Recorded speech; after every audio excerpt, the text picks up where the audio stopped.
तो अगला point, question number next है, उसी क्वेश्चन का हिस्सा है, structure of protein. Structure of protein, protein का स्ट्रक्चर, प्रोटीन का शेप, प्रोटीन का स्ट्रक्चर, सॉरी शेप अलग चीज़ है। Structure of protein. Structure of protein से पहले आप लोगों को मैं एक और पॉइंट की तरफ लेके जाना चाहता हूँ, तब आप समझ जाओगे कि अच्छा ये कहानी फलां जगह से शुरू हो रहा है।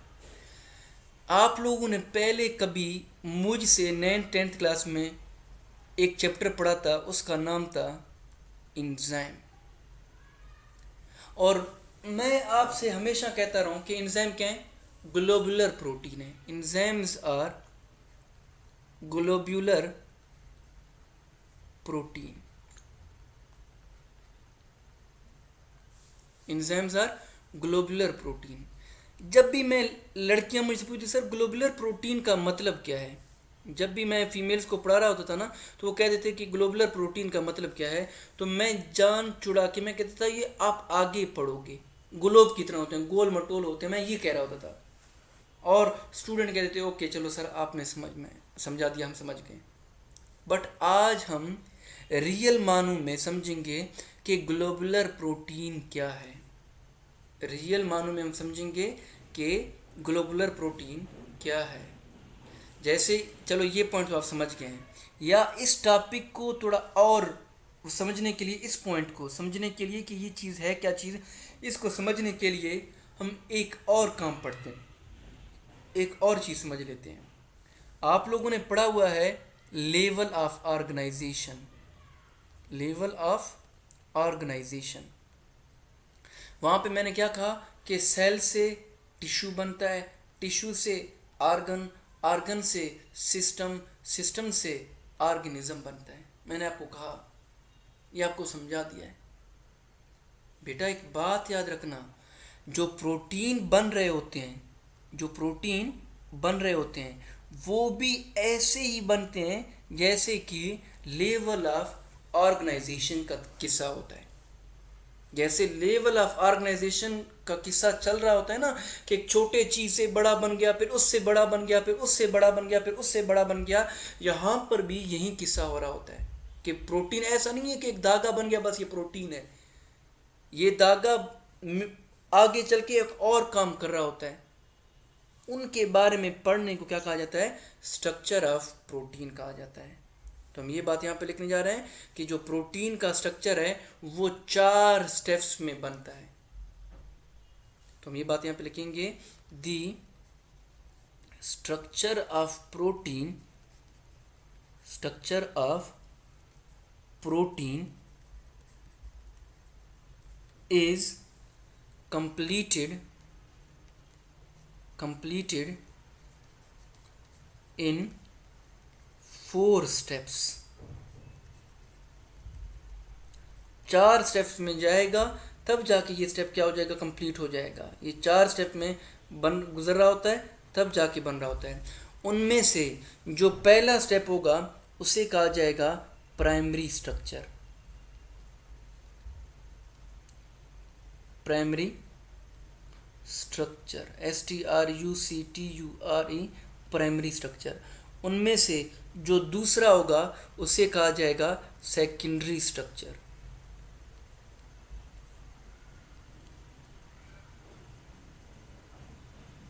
उनमें से जो तीसरा होगा उसे कहा जाएगा टर्शरी स्ट्रक्चर।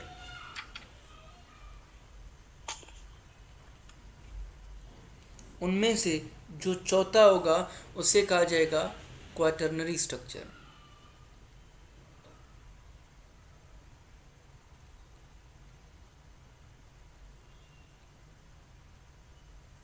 तो जो प्रोटीन बन जाते हैं, प्रोटीन बन के मुकम्मल हो जाते हैं, तो वो कितने स्ट्रक्चर से गुजर जाते हैं? 4 से। Primary structure, secondary, tertiary, quaternary. अब आप लोगों के किताब में ये कहानी नहीं दी हुई, जो नया फर्स्ट ईयर का बायो किताब आया हुआ है उसमें ये कहानी नहीं है, ओल्ड बुक्स में ये था। और स्टूडेंट्स के ऊपर लाजमी है कि उनको ये समझ में आना चाहिए, ये चारों पॉइंट समझ में आना चाहिए। अगर नहीं समझेंगे तो आगे चल के बहुत सारी चीज़ें समझ में नहीं आएंगी। जैसे मैं आपको कहूँगा कि एंजाइम क्या है, ग्लोबुलर प्रोटीन है, तो इसका क्या मतलब है, आप लोग कंफ्यूज रहेंगे, हमेशा कंफ्यूज रहेंगे। तो पहला स्ट्रक्चर हम पढ़ने जा रहे हैं, that is primary structure. Primary structure. अच्छा, एक पॉइंट बताता हूँ तब आपको समझने आना चाहिए। Primary structure, secondary structure, tertiary structure, quaternary structure, ये जितने भी स्ट्रक्चर्स हैं ना, ये बॉन्ड की बुनियाद पर हैं, बॉन्डिंग की बुनियाद पर हैं। अमाइनो एसिड्स के अंदर सिर्फ पेप्टाइड बॉन्ड नहीं होता, और भी बहुत सारे पेप्टाइड बॉन्ड्स और भी बहुत सारे बॉन्ड्स प्रोटीन अमाइनो एसिड्स के बीच में बन जाते हैं। सिर्फ पेप्टाइड बॉन्ड नहीं होता, एक बात याद रखना, अमाइनो एसिड और एक अमाइनो एसिड के दरमियान में पेप्टाइड बॉन्ड सिर्फ नहीं होता। जब अमाइनो एसिड्स आपस में जुड़ जाते हैं तो एक अमाइनो एसिड और दूसरा अमाइनो एसिड्स, इनके दरमियान में नए नए बॉन्ड भी बनना शुरू हो जाते हैं, ठीक है ना। अब उन नए बॉन्ड की बनने की वजह से प्रोटीन के स्ट्रक्चर्स 4 स्टेप्स में कंप्लीट हो जाता है। तो हम ये बात यहाँ पे लिखेंगे ताकि आपके दिमाग में बिठा दूं मैं ये point. all these structures are based upon newly bonds formations between amino acid other than peptide bond, other than peptide bond, के जो अमाइनो एसिड्स के दरमियान में जो ये स्ट्रक्चर्स बन रहे हैं ना, ये स्ट्रक्चर असल में किस बुनियाद पे बन रहे हैं, तो आपने कह देना है कि पेप्टाइड बॉन्ड के अलावा अमाइनो एसिड्स के दरमियान में नए नए बॉन्ड बन जाते हैं, नए नए बॉन्ड बन जाते हैं। उन नए बॉन्ड की बुनियाद पर प्रोटीन के कितने स्ट्रक्चर हो जाते हैं, 4 स्ट्रक्चर्स हो जाते हैं। तो सर वो बॉन्ड कौन से हैं? इस वक्त आप लड़कियों के दिमाग में फ़ौरन ये सवाल आ रहा होगा कि वो बॉन्ड कौन से हैं। लेट सपोज एक बॉन्ड है हाइड्रोजन बॉन्डिंग, एक बॉन्ड है हाइड्रोजन बॉन्डिंग,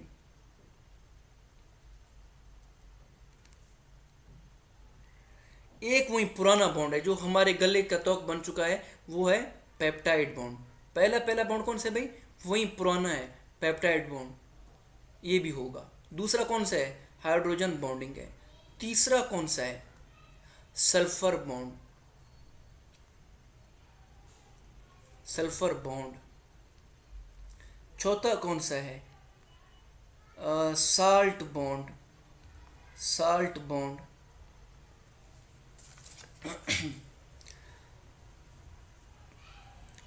पांचवा कौन सा है, hydrophobic bond, hydrophobic bond.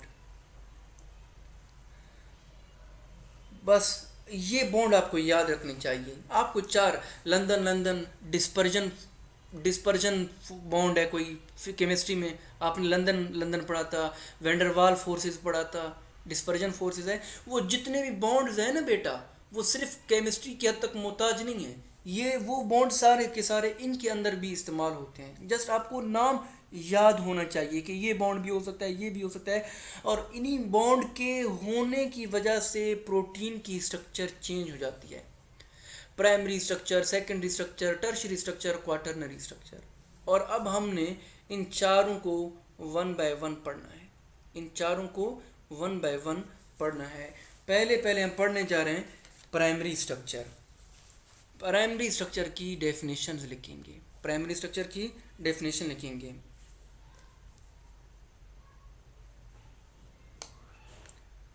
The structure of protein, the structure of protein in which the sequence of the sequence of amino acid is held together by peptide bond only. Peptide bond only. It is called primary structure. It is called as primary structure.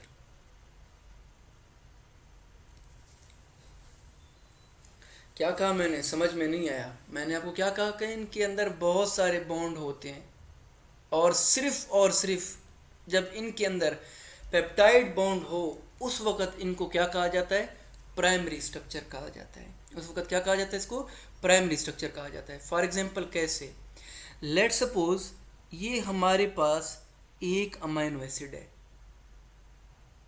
ये amino acid peptide bond के ज़रिए से दूसरे amino acids के साथ जुड़ा हुआ है, दूसरा तीसरे अमाइनो एसिड के साथ जुड़ा हुआ है, तीसरा चौथे अमाइनो एसिड्स के साथ जुड़ा हुआ है, चौथा पांचवें अमाइनो एसिड के साथ जुड़ा हुआ है, वो अगले अमाइनो एसिड के साथ जुड़ा हुआ है। जब एक अमाइनो एसिड दूसरे के साथ, दूसरा तीसरे के साथ पेप्टाइड बॉन्ड की मदद से जुड़ जाए और जुड़ जाने के बाद एक सीधा लाइन बनाए, क्या बनाए भाई, एक सीधा लाइन बनाए, लीनियर लाइन बनाए। इस सीधे लाइन के बनाने के अमल को क्या कहा जाता है, प्राइमरी स्ट्रक्चर कहा जाता है। तो हम ये बात यहाँ पर लिखेंगे, in this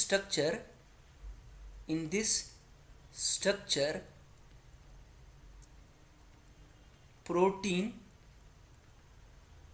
is like a straight and linear line. इस स्ट्रक्चर के अंदर जो प्रोटीन है वो बिल्कुल सीधा होता है, एक लाइन की तरह, लाइक दिस। जो काले रंग का लाइन है, समझो कि इसमें ये एक अमाइनो एसिड है, ये दूसरा अमाइनो एसिड है, ये तीसरा अमाइनो एसिड, ये चौथा, तो ये क्या बन गया, एक सीधा एक लाइन की तरह बन गया।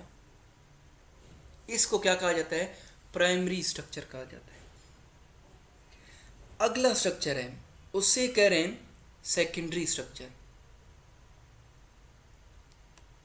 अगला हम पढ़ने जा रहे हैं, उससे क्या कहा जा रहा है भाई, secondary structure, SECONDARY, secondary structure. Secondary structure, तो हम डेफिनेशन लिखेंगे, the structure of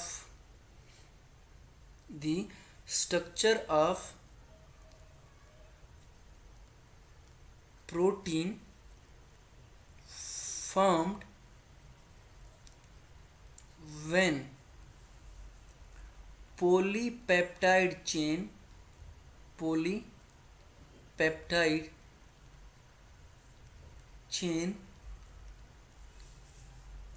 is linked by peptide bond plus hydrogen bonding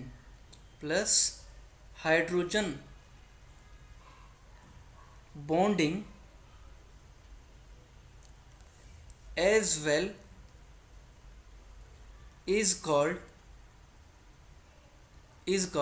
secondary structure.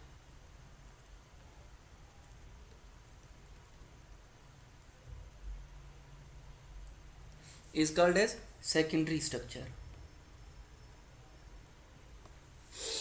चलो थोड़ा हाइड्रोजन बॉन्डिंग की मैं आपको नॉलेज दे दूं। हाइड्रोजन बॉन्डिंग वो बॉन्डिंग जो हाइड्रोजन एटम किसी एक मालिक्यूल का दूसरे मालिक्यूल के ऑक्सीजन के साथ या नाइट्रोजन के साथ या फ्लोरीन के साथ बना है। अच्छा, ये डॉट से शो होता है बेटा, याद रखना, हाइड्रोजन बॉन्डिंग आपने हमेशा डॉट से, सीधे लाइन से शो नहीं करना।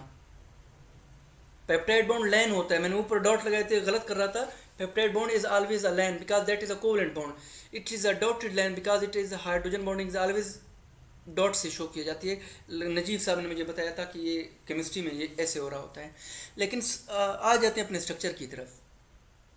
अब सेकेंडरी स्ट्रक्चर में पेप्टाइड बॉन्ड तो होता ही होता है, लेकिन उसके साथ कौन सा बॉन्ड भी हो जाता है, हाइड्रोजन बॉन्डिंग भी आ जाता है।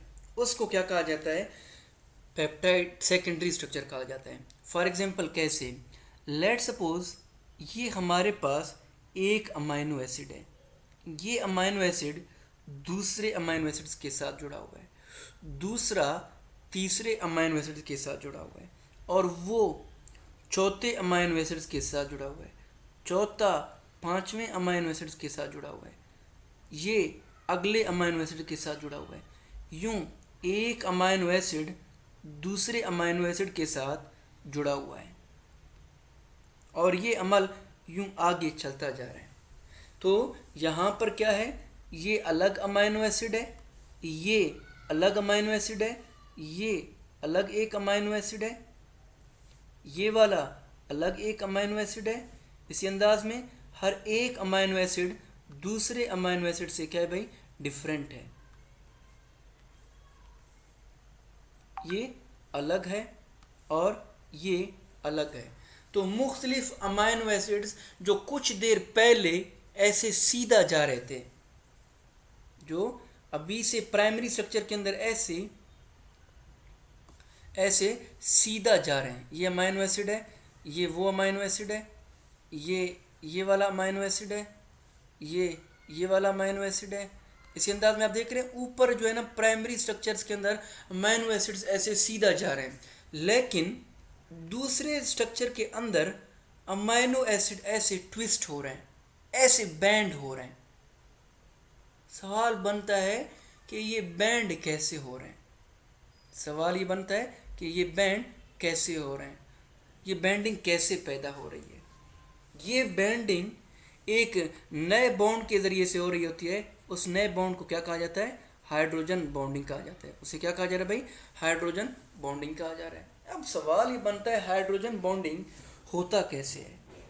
आप लोगों ने ऊपर पढ़ा है कि अमाइनो एसिड्स के अंदर जो कार्बन है वो कार्बन कार्बो ऑक्सिलिक के साथ अटैच होता है। वो कार्बन अल्फा कार्बन कार्बो ऑक्सिलिक ग्रुप के साथ अटैच होता है। पढ़ा है आप लोगों ने? जी सर, अभी आपने ऊपर बता दिया। आपने यूँ भी पढ़ा हुआ है कि वो अल्फा कार्बन अमाइन ग्रुप के साथ भी जुड़ा होता है, अमाइन ग्रुप के साथ भी जुड़ा होता है। इस वक्त जो ये नीले रंग का अमाइनो एसिड आपको देख रहे हैं, इसके कार्बो ऑक्सिलिक एसिड के साथ जो ये डबल बॉन्ड ओ है, ऑक्सीजन है, वो ऊपर लगा हुआ है, वो ऊपर लगा हुआ है। वो क्या लगा है बेटा, यहाँ पर ऊपर लगा हुआ है। अलबत्ता जो इससे नीचे वाला अमाइनो एसिड है उसमें अमाइन ग्रुप का हाइड्रोजन लगा हुआ है। मैं पूरा स्ट्रक्चर तो यहाँ पे नहीं डाल सकता, जस्ट आपको एक आइडिया दे रहा हूँ कि ऊपर वाले का कौन सा है, अमाइन ग्रुप का ऑक्सीजन है, और नीचे वाले का अमाइनो एसिड्स का कौन सा है भाई, अल्फा कार्बोक्सिलिक ग्रुप का ऑक्सीजन है, और नीचे वाले के अमाइनो ग्रुप का कौन सा है, हाइड्रोजन है।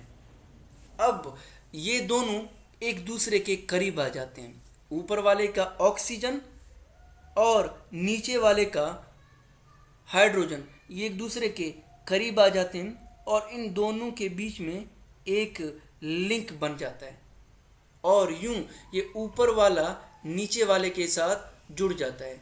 इसके इस अंदाज में जुड़ जाने के अमल को क्या कहा जाता है, हाइड्रोजन बॉन्डिंग कहा जाता है। तो क्या हो रहा है, ऊपर वाले का ऑक्सीजन नीचे वाले के हाइड्रोजन के साथ जब जुड़ जाता है तो यूं एक अमाइनो एसिड बजाय सीधा हो जाने के ऐसे टेढ़ा हो जाता है। इसको क्या कहा जाएगा, सेकेंडरी स्ट्रक्चर कहा जाएगा। और अगर आपसे कोई पूछे भाई ये टेढ़ा किसकी मदद से हो रहा है, तो आप कह देना है हाइड्रोजन बॉन्डिंग के जरिए से। और अगर आपसे कोई पूछे कि ये हाइड्रोजन बॉन्डिंग किसके दरमियान में बन रहा है, तो आप कह देना है ऊपर वाले के ऑक्सीजन के साथ जो उसके कार्बन के साथ लगा हुआ था, और नीचे वाले के नाइट्रोजन के साथ लगा हुआ जो हाइड्रोजन है, हाइड्रोजन के साथ।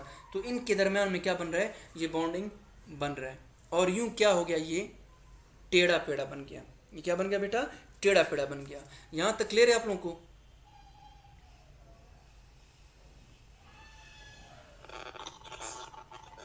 यार आपका माइक बहुत खराब है, जो भी बोल रहा है आपका माइक बहुत खराब है। कौन था ये? आगे हम पढ़ने जा रहे हैं। प्राइमरी स्ट्रक्चर क्लियर है, सेकेंडरी क्लियर है भाई? यस। जिंदाबाद जिंदाबाद जिंदाबाद। अब हम पढ़ने जा रहे हैं, अगला स्ट्रक्चर है tertiary structure. TERTIARY, tertiary structure. Tertiary structure, इसको एक और नाम भी दिया जाता है 3D स्ट्रक्चर। अभी आप लोगों ने सीख लिया होगा कि 3D कैमरे आ रहे हैं, ऐसा आप लफ्ज़ सुना होगा। या आपने इसको एक और नाम भी दिया जाता है, वो नाम क्या है, globular structure. Globular structure, tertiary structure, इसको एक और नाम भी दिया जाता है ग्लोबुलर स्ट्रक्चर। और ये वही लफ्ज़ है जो हमने ऊपर एक जगह पे मेंशन किया हुआ है कि जब हम इंजाइम के बारे में पढ़ते हैं तो हम क्या कहते हैं, enzymes are globular protein. Enzymes are globular protein, यानी कि जब हमारा सेल इंजाइम बना रहा होता है तो वो पहले इंजाइम्स को प्राइमरी स्ट्रक्चर से गुजार देता है, फिर उनको सेकेंडरी स्ट्रक्चर से गुजार देता है, और तब भी सेल को आराम नहीं आ जाता, फिर उन्हीं इंजाइम को किस में से गुजार देता है, ग्लोबुलर स्ट्रक्चर के लेवल से गुजार देता है, फिर जाके वो हमारे लिए क्या बनाता है, इंजाइम बनाता है। क्या बनाता है भाई, इंजाइम बनाता है। तो हम ये बात यहाँ पे लिखेंगे। अब 3D स्ट्रक्चर बनता कैसे है, अब 3D स्ट्रक्चर कैसे बनता है, याद रखना बेटा ये पॉइंट। 3D स्ट्रक्चर हमेशा अल्फा कार्बन पे लगे हुए आर की मदद से बनता है। पॉइंट पे नोट करना, सेकेंडरी स्ट्रक्चर अमाइन ग्रुप और कार्बो ऑक्सिलिक ग्रुप की मदद से बन रहा था, लेकिन टर्शरी स्ट्रक्चर किसकी मदद से बनेगा, आर ग्रुप की मदद से बनेगा। किसकी मदद से भाई, आर ग्रुप की मदद से। तेरी खैर हो गई, आर ग्रुप की मदद से बनेगा। याद रखना भाई, याद रखना।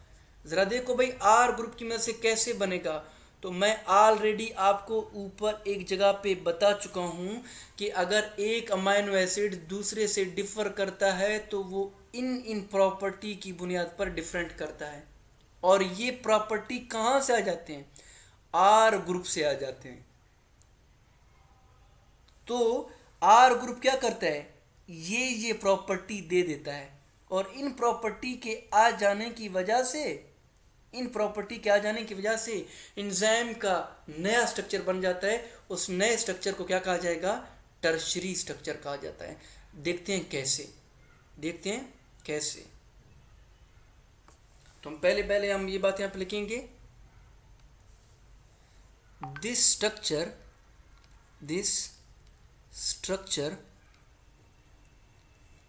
is formed by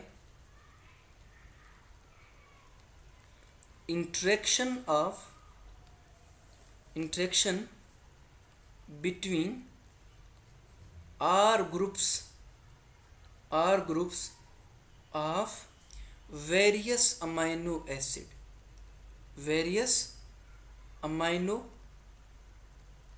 acids। यहाँ तक क्लियर है। अब इस पॉइंट का क्या मतलब है, ऊपर चले जाते हैं प्राइमरी स्ट्रक्चर के अंदर, जहाँ पे आपको मैंने पढ़ा दिया था। अब के बार क्या होगा, ये आर ग्रुप है ना, ये आर है, ये आर सामने बैठे हुए दूसरे आर के साथ इंटरेक्ट करेगा, राब्ता करेगा।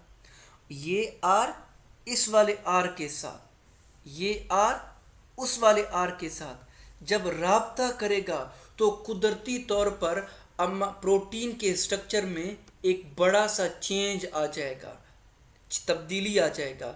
इस बड़े से चेंज को क्या कहा जाता है, टर्शरी स्ट्रक्चर कहा जाता है। ठीक है ना भाई।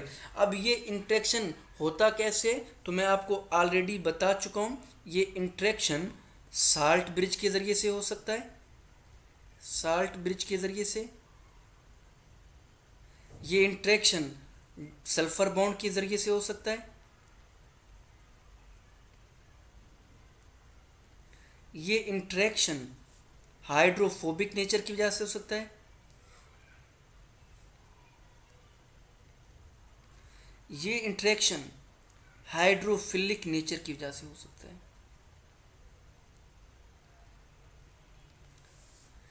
अच्छा सर, तो इस इंटरेक्शन में होगा क्या?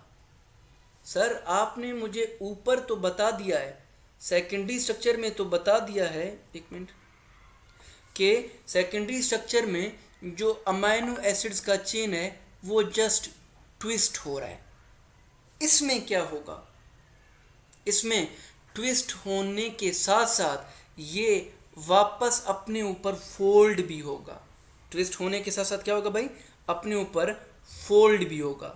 देखते हैं कैसे, तो हम ये बात यहाँ पे लिखेंगे, मैं आपको समझा दूंगा बेटा, थोड़ा थोड़ा करके मैं पॉइंट पॉइंट बता रहा हूँ ताकि मैं आपको समझा देता हूँ। In this structure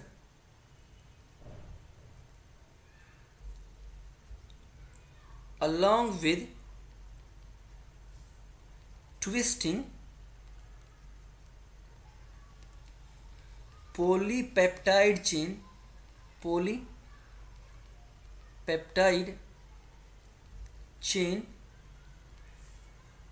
fold on itself।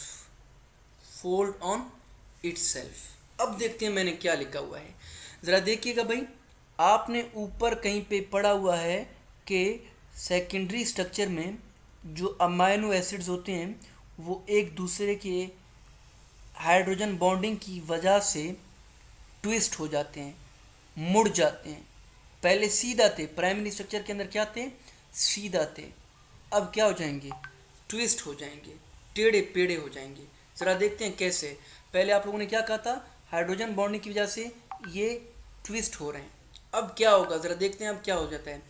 अब ये एक दूसरे के ऊपर फोल्ड हो जाएंगे, अब ये एक दूसरे के ऊपर फोल्ड हो जाएंगे यूं, यानी कि पहले ये यूं आ रहा है, अब ये एक दूसरे के ऊपर फोल्ड हो जाएंगे, एक दूसरे के ऊपर ऐसे लिपट जाएंगे। इसके इस फोल्ड होने के अमल को क्या कहा जाता है, टर्शियरी स्ट्रक्चर कहा जाता है। आप जस्ट ये कह देंगे, इतना ही कह दें बहुत होगा, the folding of polypeptide chain over itself is called as tertiary structure, is called as tertiary structure।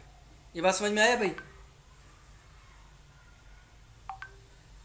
आया भाई, यहाँ पर ये समझ में आ गया? जी सर। देखें भाई, जी सर। जी अब ज़रा देखें भाई, पहले सीधा चेन था, फिर वो चेन ट्विस्ट हो गया, अब ट्विस्ट होने के बाद अपने ऊपर लिपट रहा है, अपने ऊपर फोल्ड हो रहा है, दूर नहीं जा रहा, ऐसे लंबा नहीं हो रहा भाई, ऐसे लंबा लंबा होते हुए नहीं जा रहा, नहीं, ये क्या कर रहा है, लंबा हो रहा है, ट्विस्ट हो रहा है, फिर वापस अपने ऊपर क्या हो रहा है, फोल्ड हो रहा है, वापस अपने ऊपर क्या हो रहा है, लिपट रहा है। इसको क्या कहा जाता है, टर्शरी स्ट्रक्चर कहा जाता है। फिर अगला हम पढ़ने जा रहे हैं क्वाटरनरी स्ट्रक्चर। आखिरी पॉइंट है quaternary structure.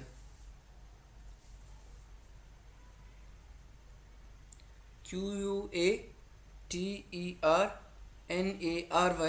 Quaternary structure, quaternary structure. अब फोकस कर लेते हैं बेटा, क्वाटरनरी स्ट्रक्चर। डेफिनेशन लिखे हैं, structure of protein, structure of protein in which aggregation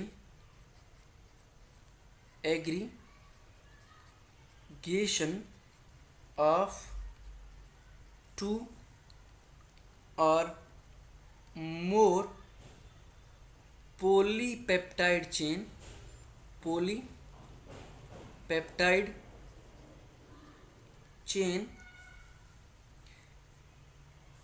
into a single form is called quaternary structure. Sorry, मैं एक पॉइंट बताना भूल गया। अब आप ज़रा सोचिएगा, बुक कह रहा होता है कि इंजाइम्स आर ग्लोबुलर प्रोटीन, तो इसका मतलब क्या होता है कि इंजाइम्स के अंदर जो अमाइनो एसिड्स होते हैं वो पहले ऐसे सीधे हो जाते हैं, फिर ट्विस्ट हो जाने के बाद वो अमाइनो एसिड्स एक दूसरे के ऊपर ऐसे क्या हो रहे होते हैं, फोल्ड हो रहे होते हैं, ऐसे लिपट रहे होते हैं। अब ये ग्लोबुलर पॉइंट समझ में आ गया। वापस आ जाते हैं भाई क्वाटरनरी स्ट्रक्चर की तरफ। Is called as quaternary structure.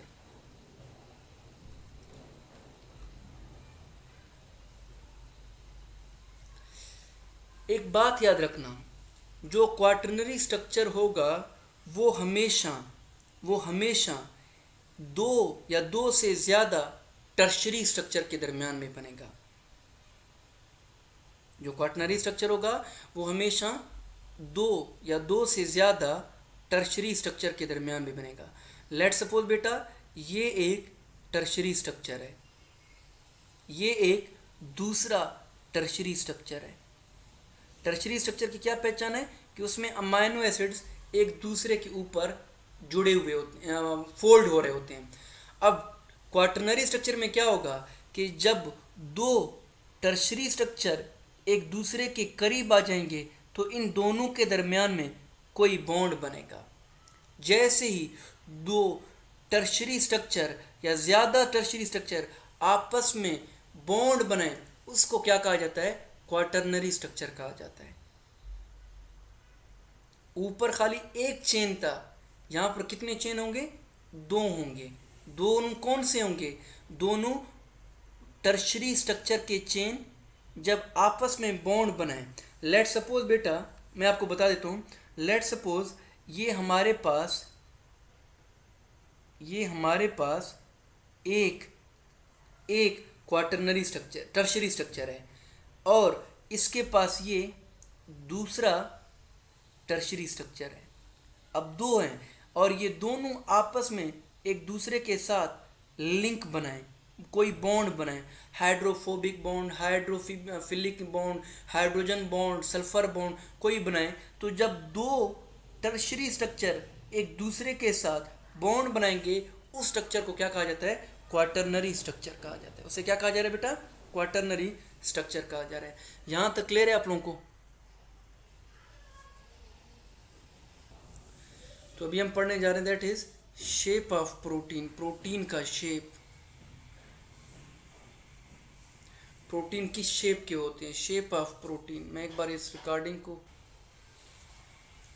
Shape of protein, protein किस शेप के होते हैं। प्रोटीन बेटा दो शेप के होते हैं इन स्ट्रक्चर की बुनियाद पर, primary structure, secondary structure, tertiary structure, quaternary structure की बुनियाद पर प्रोटीन दो शेप के होते हैं। On the basis of structure proteins are of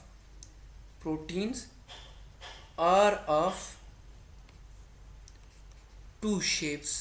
protein दो शक्ल के होते हैं, उनमें से जो पहला शेप होगा उसे कहा जाएगा फाइब्रस प्रोटीन। पहले क्या कहा जाएगा, fibrous protein, FIBROUS, fibrous protein. उनमें से जो दूसरा होगा उसे कहा जाएगा globular protein. Globular protein.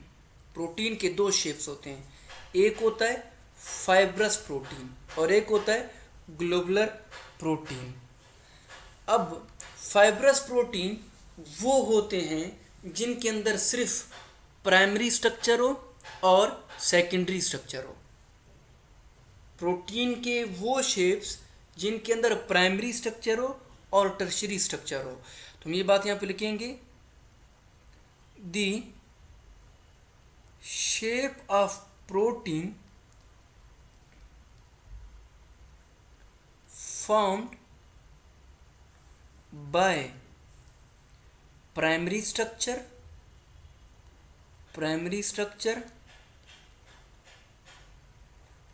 and secondary structure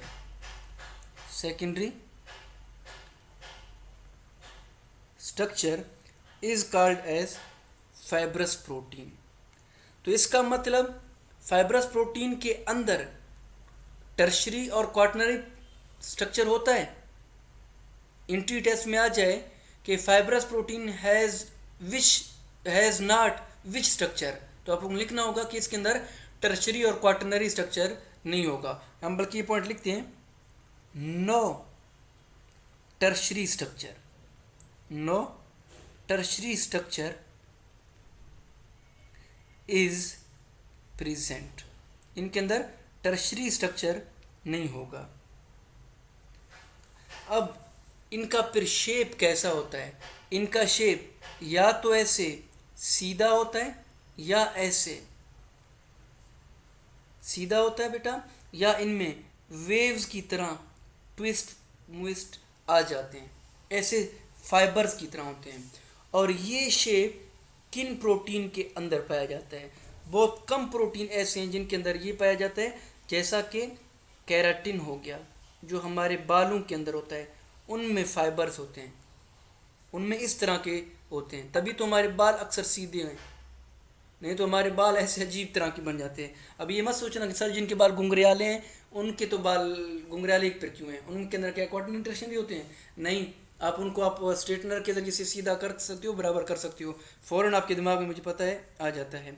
इसी अंदाज में आप लोगों ने पढ़ा था filament, actin filament, myosin filaments, ये भी तो प्रोटीन ही थे ना। लेकिन इनके अंदर जो प्रोटीन का स्ट्रक्चर होगा वो कैसा होगा? उसमें प्राइमरी और सेकेंडरी स्ट्रक्चर होगा, और इस स्ट्रक्चर को क्या कहा जाता है? फाइब्रस स्ट्रक्चर कहा जाता है। उसके बाद अगला है ग्लोबुलर स्ट्रक्चर।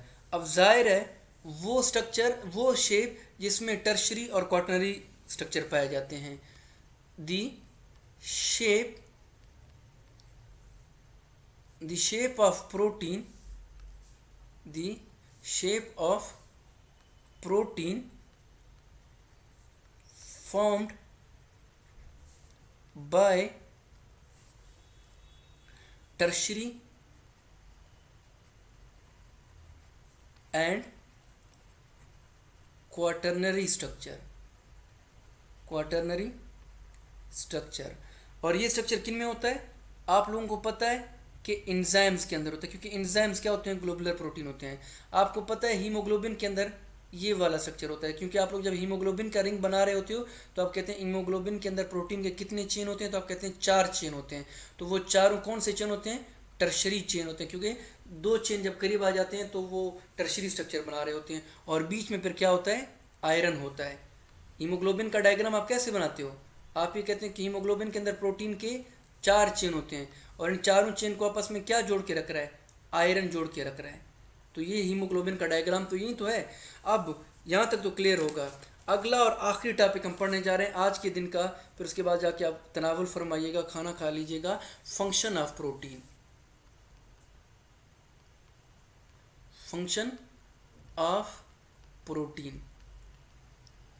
पहला फंक्शन। ऊपर वाला नहीं लिखा था जी सर, ऊपर वाला नहीं लिखा था। ये लो, लिख लो। फंक्शन ऑफ प्रोटीन आखिरी टॉपिक है प्रोटीन से रिलेटेड। फंक्शन ऑफ प्रोटीन हमारे बॉडी के अंदर क्या काम करते हैं? बेटा पहले प्रोटीन हमारे बॉडी के अंदर सोर्स ऑफ एनर्जी है। जब हम प्रोटीन खाएंगे तो तो हमारे बॉडी को ताकत मिल जाता है। जैसे कार्बोहाइड्रेट हमें एनर्जी प्रोवाइड कर लेते हैं, जैसे कि लिपिड हमें एनर्जी प्रोवाइड करते हैं। इस अंदाज में जब आप लोग 1 ग्राम प्रोटीन के खाएंगे तो तकरीबन आपको 4.4 किलो कैलोरीज ऑफ एनर्जी मिलेगा। तो प्रोटीन का 1 ग्राम आपको 4.4 किलो कैलोरीज एनर्जी दे रहा है। इस वजह से हम क्या कह रहे हैं, this is source of energy. फिर उसके बाद ये प्रोटीन हमारे बॉडी के अंदर खास स्ट्रक्चर्स को बनाता है। स्ट्रक्चरल एंड बिल्डिंग मटेरियल है हमारे बॉडी के अंदर, बिल्डिंग मटेरियल है। क्या मतलब है इस पॉइंट का? आप लोग देखिएगा कि जो हमारे बॉडी के अंदर सेल मेम्ब्रेन है, सेल मेम्ब्रेन के अंदर प्रोटीन होता है। तो सेल मेम्ब्रेन को क्या बना रहा है? प्रोटीन बना रहा है।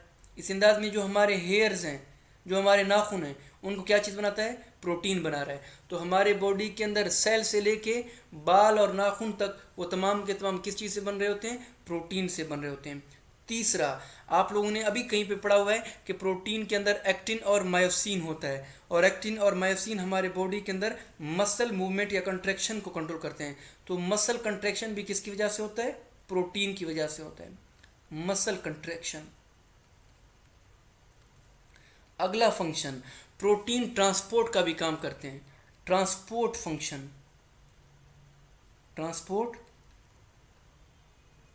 फंक्शन। जैसा कि आप लोगों ने अभी ऊपर कहीं पे पढ़ा है कि जो हीमोग्लोबिन होता है वो आपको पता है ऑक्सीजन को उठाता है और ऑक्सीजन को लंग से उठा के दूर बॉडी तक लेके जाता है। तो ट्रांसपोर्ट कर रहा है हीमोग्लोबिन।